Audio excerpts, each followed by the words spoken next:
呢啲係黑豆，好有益㗎。浸定一啲，一陣間配上紅棗同埋魚尾嚟到煲一個湯。去到街市，大條嘅魚尾啱啱賣晒，我唔想等佢湯身嘅，所以就買咗幾段細嘅呢啲返嚟。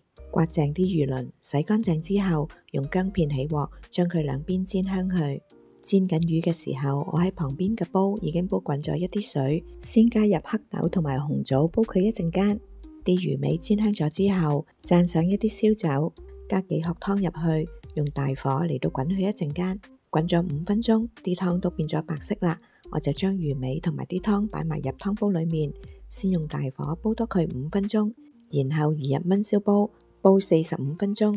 45分鐘之後攞返出嚟，用大火煲多佢5分鐘，然後再用鹽嚟到調味。我今次用咗12粒紅棗，鍾意紅棗味比較濃啲嘅，可以加多一啲，咁就完成呢個好有益嘅黑豆紅棗魚尾湯啦。